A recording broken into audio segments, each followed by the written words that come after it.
बिस्मिल्लाहिर्रहमानिर्रहीम। नाज़रीन, आज आप मेरी वीडियो में मशकूर टॉप की खूबसूरत मनाज़र देखेंगे। इसके बारे में कुछ मालूमात भी मैं आपको देना चाहती हूँ। मशकूर टॉप पर जाने के लिए डोंगर गली से आगे पैदल सफ़र करना पड़ता है। तो दाएं जाने से तकरीबन 1.5 किलोमीटर पक्का रास्ता है और इसके बाद तकरीबन 2.5 किलोमीटर इसका कच्चा रास्ता तय करना पड़ता है। मशकूर संस्कृत ज़बान का लफ्ज़ है जिसका मतलब है निजात की जगह। इस सफ़र को तय करने के लिए थोड़ा सा शहरी लोगों को ख़ास तौर पे हौसले की ज़रूरत पड़ती है, क्योंकि वो इन पहाड़ों पे चलने के आदी नहीं होते, तो वो हाइकिंग की वजह से थोड़ा सा डिस्टर्ब ज़रूर होते हैं। सांस फूलने का मामला, इस तरह से थक जाना जल्दी। तो जो यहाँ पे मुकामी रहायशी हैं उनके लिए तो ज़्यादा मसला नहीं होता, वो तो ईज़िली इसको 1 से सवा घंटे में ये सफ़र तय करके यहाँ पहुँच जाते हैं। तो इसके बारे में थोड़ा सा ये है कि पहाड़ों और वादियों से वैसे तो बहुत सारी देवमलाई दास्तानें आपने सुनी होगी, इसके बारे में मशहूर है ये, लेकिन यहाँ इसके बारे में ये मशहूर है कि यहाँ पे हिंदुओं के लिए मुक़द्दस मुकाम रहा है, जहाँ पे वो इबादत वगैरह करते थे। अली जान के मुताबिक पहाड़ के दामन से फूटने वाले चश्मों से जारी होने वाला पानी महफूज करने के लिए मशकूर टॉप पर टैंक बनाए गए थे, जिससे 1994 में एक पाइपलाइन के जरिए मरी के पहाड़ियों के आसपास की आबादियों को पानी फराहम किया गया।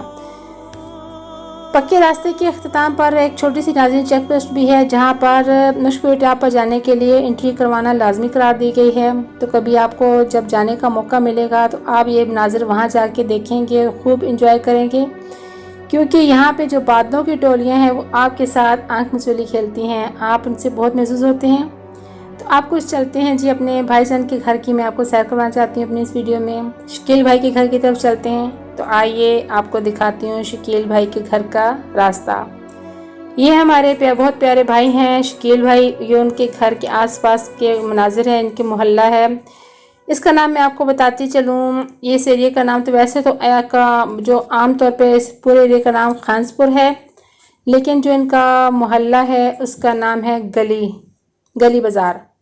तो ये गली बाज़ार के मोहल्ले का नाम है। यहाँ पे आप देख सकते हैं, ये इनके घर, ये रेड कलर का घर जो है ये हमारे शकील भाई का घर है।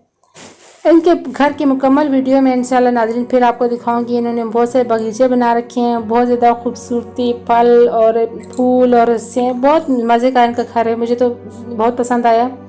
तो मैं अपने चैनल पे इंशाल्लाह आपको वो मुकम्मल एक वीडियो दिखाऊंगी, जो इनके सारे मनाज़िर उसमें मैं कैप्चर करूँगी इंशाल्लाह। लेकिन आज कुछ इनके वेयर अबाउट आसपास का जो लोगों के घरों के मनाजिर हैं, जो रास्ता है, ये रास्ता देख सकते हैं आप, सब्ज़ा हरियाली, खूबसूरत घर, खूबसूरत रास्ता। तो ये आप देखें मेरी वीडियो में, एंजॉय करें। गलियात का अपना ही एक नाज़रीन हुस्न है, वहाँ पे रहने वाले लोग तो मैं कहती हूँ जन्नत में रहते हैं, दुनिया पे जन्नत है उनके लिए। आप जब जैसे मनाज़र देखती हूँ, आप देखते हैं, तो हम यकीनन ये सोचते हैं कि ये दुनिया कितनी किस कदर खूबसूरत है। फिर साथ ही मैं तो ख़ुसूसी तौर पर ये ज़रूर सोचती हूँ कि अगर दुनिया अल्लाह ताला ने इतनी खूबसूरत बनाई है हम लोगों के लिए, तो जन्नत का क्या ही कहने, कैसी होगी वो जन्नत। ये शकील भाई के घर के खूबसूरत मनाज़र हैं। इन्होंने कॉम्बिनेशन नाज़रीन बहुत ज़बरदस्त किया हुआ है, ग्रीन घास, ग्रीन पौधे वगैरह, और साथ में रेड कलर का जो इनका घर है, जैसे लगता है कि सब्ज़ ग्रीन पौधों के अंदर एक फूल खिला हुआ है। ये उनके घर के बाहर फूल लगे हुए हैं। फूलों के पौधों के बहुत शौकीन है शकील भाई, इसलिए उन्होंने बहुत ज़्यादा पौधे घर में लगाए हुए हैं। मुझे दावत दे रहे हैं, इंशाल्लाह कभी मेरा जाना भी ज़रूर होगा। तो अभी तो मैं नहीं जा सकी, ये उन्होंने मुझे गिफ्ट किया है, तोहफ़ा भेजा है मेरी ख्वाहिश पे। तो इंशाल्लाह मैं जाके भी आपके लिए लाइव यहाँ पे आपको सारे मनाज़र दिखाऊँगी। आप यकीनन ये मेरे साथ साथ आप भी इंजॉय कर रहे हैं, किस कदर प्यारे हसीन फूल हैं, बहुत खूबसूरत मुनफरद फूलों का तो अपना ही एक ताजगी है, हुस्न है। कुछ भी ना हो, जंगल में फूल खिले हों, तो लगता है बस आपके पास दुनिया की हर चीज़ मौजूद है। तो मेरी वीडियो आपको अच्छी लगी है तो चैनल सब्सक्राइब और वीडियो लाइक ज़रूर कीजिएगा, ताकि आपको ऐसी खूबसूरत वीडियोज़ आगे भी देखने को मिलती रहें। मेरे चैनल पर मुख्तलिफ ऐसे खूबसूरत सिलसिले जारी हैं जो सब के सब आपके लिए। अपना बहुत ख्याल रखिएगा। आपसे इजाज़त, अल्लाह हाफिज़।